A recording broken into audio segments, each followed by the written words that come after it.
मेरे प्यारे देशवासियों, हमारी कृषि व्यवस्था को ट्रांसफॉर्म करना बहुत जरूरी है। समय की मांग है।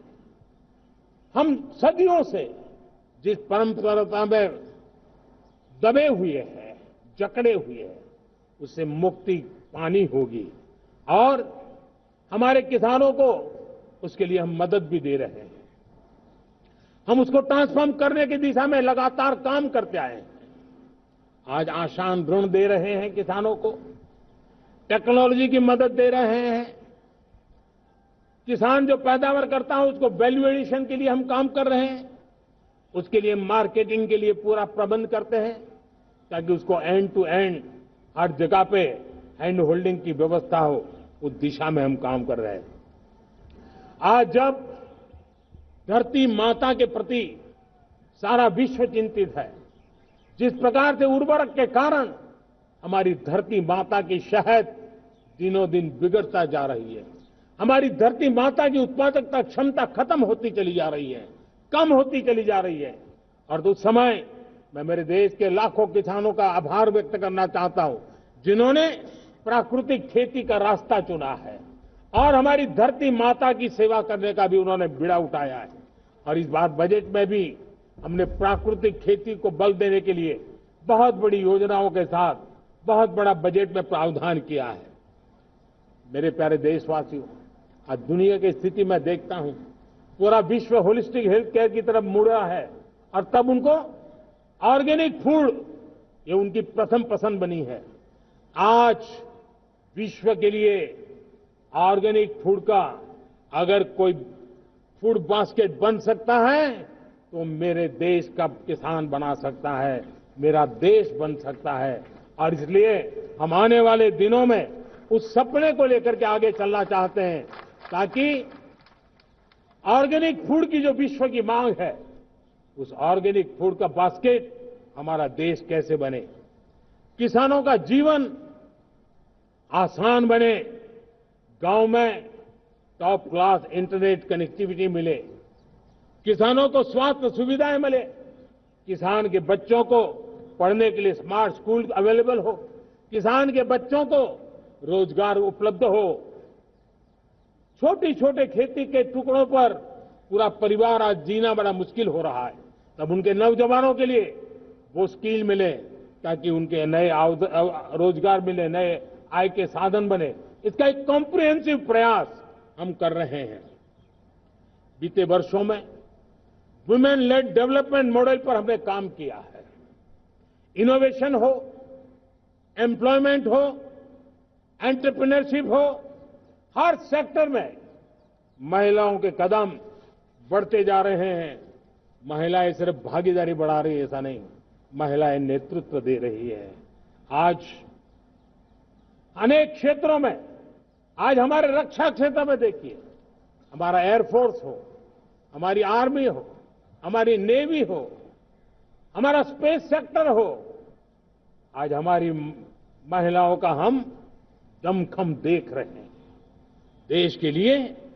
लेकिन दूसरी तरफ कुछ चिंता की बातें भी आती है और मैं आज लाल किले से फिर बार एक अपनी पीड़ा व्यक्त करना चाहता हूं।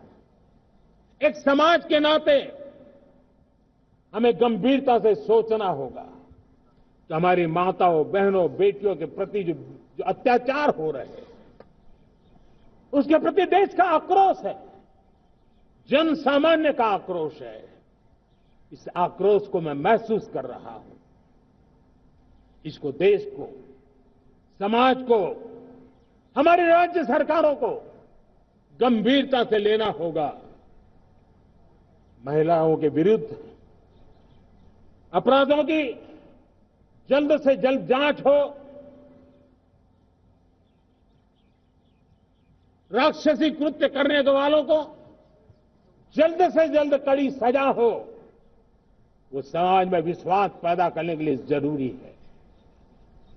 मैं ये भी बताना चाहूंगा कि जब बलात्कार की या महिलाओं पर अत्याचार की घटनाएं घटती हैं तो उसकी बहुत चर्चा होती है, बहुत प्रचार होता है, मीडिया में छाया रहता है।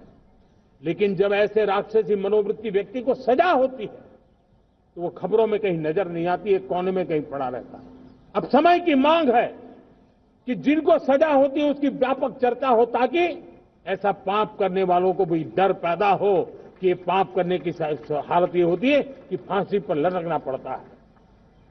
और मुझे लगता है कि ये डर पैदा करना बहुत जरूरी है। मेरे प्यारे देशवासियों, हमारे देश में ऐसी एक आदत बन गई थी स्वभाव से, हम देश को कम आंकना, देश के प्रति गौरव के भाव का अभाव होना, ये पता नहीं क्यों हमारे जहन में घुस गया था।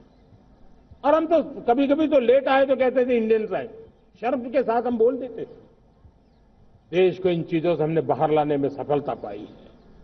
किसी जमाने में कहा जाता था, अरे खिलौने भी बाहर से आते थे, वो दिन देखे हमने। आज मैं गर्व से कह सकता हूं कि मेरे देश के खिलौने दुनिया के बाजार में अपनी धमक लेकर के पहुंच गए। खिलौने हमारे एक्सपोर्ट होने शुरू हुए। तो एक जमाना था हम मोबाइल फोन इंपोर्ट करते थे, आज मोबाइल फोन का मैन्युफैक्चरिंग का इकोसिस्टम बना है, एक बहुत बड़ा हब बना है, और आज हम मोबाइल फोन दुनिया में एक्सपोर्ट करने लगे हैं। ये भारत की ताकत है। साथियों, भविष्य के साथ सेमीकंडक्टर जुड़ा हुआ है, आधुनिक टेक्नोलॉजी जुड़ी है, एआई जुड़ा हुआ है। हमने सेमीकंडक्टर मिशन पर काम शुरू किया है। हर उपकरण में मेड इन इंडिया चिप क्यों न हो, क्यों ये सपना मेरे देश का नौजवान देखे। टैलेंट यहां है, सारे इस प्रकार के रिसर्च काम हिंदुस्तान में होते हैं, तो अब प्रोडक्शन भी हिंदुस्तान में होगा, सेमीकंडक्टर का काम भी हिंदुस्तान में होगा, और हम एंड टू एंड सॉल्यूशन दुनिया को देने की ताकत रखते हैं, और हम उसको साथियों, एक जमाना हमने देखा है 2G के लिए हम कैसा संघर्ष करते थे।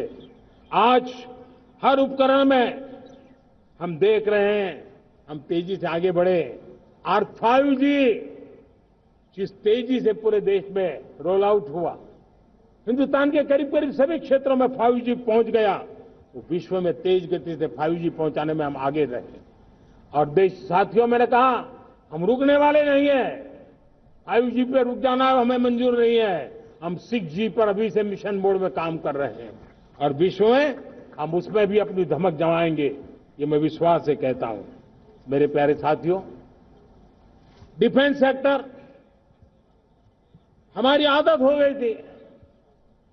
डिफेंस बजट कितना ही क्यों न हो, लेकिन कभी कोई सोचता नहीं था कि डिफेंस बजट बढ़ा तो जाता कहां है।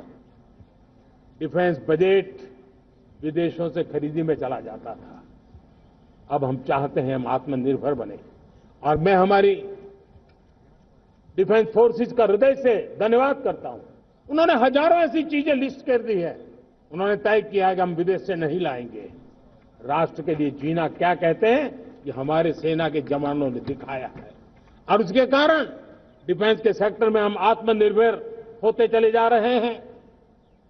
आज डिफेंस मैन्युफैक्चरिंग में भारत की पहचान बनी है, और मैं आज खुशी से कह सकता हूं कि जो देश कभी डिफेंस की हर छोटी मोटी चीज बाहर से लाता था, आज धीरे धीरे दुनिया के कई देशों में हम जो डिफेंस के इक्विपमेंट मैन्युफैक्चर कर रहे हैं, वो हम एक्सपोर्ट करने लगे हैं।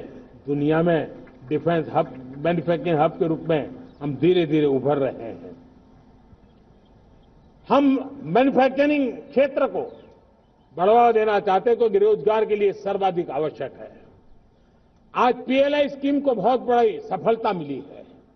FDI रिफॉर्म्स, उसने भी हमें बहुत बड़ी ताकत दी है। MSMEs को बहुत बड़ा बल मिला है, नई व्यवस्थाएं विकसित हुई है, और उसके कारण हमारा मैन्युफैक्चरिंग सेक्टर, हम दुनिया का एक मैन्युफैक्चरिंग हब बने। जिस देश के पास इतनी नौजवान शक्ति हो, जिस देश के अंदर ये सामर्थ्य हो, हम मैन्युफैक्चरिंग की दुनिया में भी इंडस्ट्री 4.0 में हम बहुत बड़ी ताकत के साथ आगे जाना चाहते हैं। और इसके लिए आवश्यक स्किल डेवलपमेंट, उस पर भी हमने बल दिया है। और स्किल डेवलपमेंट में भी हमने नए मॉडल तय किए हैं। हमने जन भागीदारी को जोड़ा है, ताकि तुरंत रिक्वायरमेंट के अनुसार स्किल डेवलपमेंट हम कर सके। और मुझे विश्वास है, मैं लाल किले की प्राचीर से कह रहा हूं, वो दिन दूर नहीं होगा जो भारत इंडस्ट्रियल मैन्युफैक्चरिंग का हब होगा, दुनिया उसकी तरफ देखती होगी। आज विश्व की बहुत बड़ी कंपनियां भारत में निवेश करना चाहती हैं। ये चुनाव के बाद मैंने देखा, मेरे तीसरे कार्यकाल में जितने लोग मुझसे मिलने के लिए मांग कर रहे हैं वो ज्यादातर निवेशक लोग हैं, विश्व भर के निवेशक हैं। वो आना चाहते हैं, भारत में निवेश करना चाहते हैं। ये एक बहुत बड़ा गोल्डन अपॉर्चुनिटी है। मैं राज्य सरकारों से आग्रह करता हूं कि आप निवेशकों को आकर्षित करने के लिए स्पष्ट नीति निर्धारित कीजिए, गुड गवर्नेंस का आश्वासन दीजिए, लॉ एंड ऑर्डर सिचुएशन के लिए उनको भरोसा दीजिए। हर राज्य एक तंदुरुस्त स्पर्धा में आगे आए। राज्य राज्य के बीच निवेशकों को खींचने के लिए स्पर्धा होनी चाहिए, निवेशकों को लिए, ताकि उनके राज्य में निवेशक आएंगे, उनके राज्य के नौजवानों को स्थानीय रूप से अवसर मिलेगा, रोजगार का अवसर मिलेगा। नीतियों में परिवर्तन लाना चाहिए तो ग्लोबल रिक्वायरमेंट के अनुसार नीतियों को राज्यों ने परिवर्तित करना चाहिए। लैंड की आवश्यकता है तो राज्यों ने लैंड बैंक बनानी चाहिए। गुड गवर्नेंस सिंगल पॉइंट पर काम करने के लिए राज्य जितने प्रोएक्टिव होंगे, जितने ज्यादा प्रयास करेंगे, जो निवेशक आ रहे हैं वो कभी भी वापस नहीं जाएंगे। सिर्फ भारत सरकार से काम ये होता नहीं है, राज्य सरकारों की बहुत बड़ी आवश्यकता होती है, क्योंकि जो भी प्रोजेक्ट लगने वाला है उस राज्य में लगने वाला है, उसको हर राज्य के साथ रोजमर्रा का काम पड़ता है। और इसलिए मैं राज्यों से आग्रह करूंगा कि जब विश्व पूरा भारत की तरफ आकर्षित हो रहा है, विश्व पूरा भारत में निवेश करने के लिए प्रतिबद्ध हो रहा है, तब ये हमारा दायित्व बनता है कि हमारी पुरानी आदतें छोड़ करके स्पष्ट नीति के साथ हम आगे आए। देखिए, आपको परिणाम अपने राज्य में दिखाई देगा और आपका राज्य भी चमक उठेगा, ये मैं आपको विश्वास देता हूं। साथियों, भारत अपनी बेस्ट क्वालिटी के लिए पहचानी जाए, ये बहुत जरूरी है। अब विश्व के लिए हमें डिजाइन ऑफ इंडिया का क्षेत्र, डिजाइन इन इंडिया, इस पर हमने बल देना है। हमें कोशिश करनी है अब इंडियन स्टैंडर्ड इंटरनेशनल स्टैंडर्ड बनने चाहिए। इंडियन स्टैंडर्ड इंटरनेशनल स्टैंडर्ड बनेंगे तब हमारी हर चीज को सहजता से मोहर लग जाएगी और ये हमारे प्रोडक्शन की क्वालिटी पर निर्भर करेगा, हमारी सेवा की क्वालिटी पर निर्भर करेगा, हमारे अप्रोच की क्वालिटी पर निर्भर करेगा। और इसलिए हमें क्वालिटी पर बल देकर के आगे बढ़ना है। हमारे पास टैलेंट है, डिजाइन के क्षेत्र में हम दुनिया को बहुत कुछ नया दे सकते हैं। डिजाइन इन इंडिया, इस आह्वान को लेकर के हमें अब आगे चलना है। Design in India and design for the world, इस सपने को लेकर के चलना है। मैं देख रहा हूं गेमिंग की दुनिया का बहुत बड़ा मार्केट खड़ा हुआ है, लेकिन आज भी गेमिंग की दुनिया पर प्रभाव, खास करके उन खेलों को बनाने वाले लोग, प्रोडक्ट करने वाले लोग, विदेशी कमाई होती। भारत के पास बहुत बड़ी विरासत है, हम गेमिंग की दुनिया में बहुत नई टैलेंट को लेकर के आ सकते हैं। विश्व के हर बच्चे को हमारे देश के बनी हुई गेमिंग की ओर आकर्षित कर सकते हैं। मैं चाहता हूं कि भारत के बच्चे, भारत के नौजवान, भारत के आईटी प्रोफेशनल्स, भारत के एआई के प्रोफेशनल्स, वे गेमिंग की दुनिया को लीड करें। खेलने में नहीं, गेमिंग की दुनिया में हमारे प्रोडक्ट पूरे विश्व में पहुंचने चाहिए और पूरी दुनिया में हमारे एनिमेटर्स काम कर सकते हैं। एनिमेशन की दुनिया में हम अपनी दाग जमा सकते हैं। हम उस दिशा में काम करें।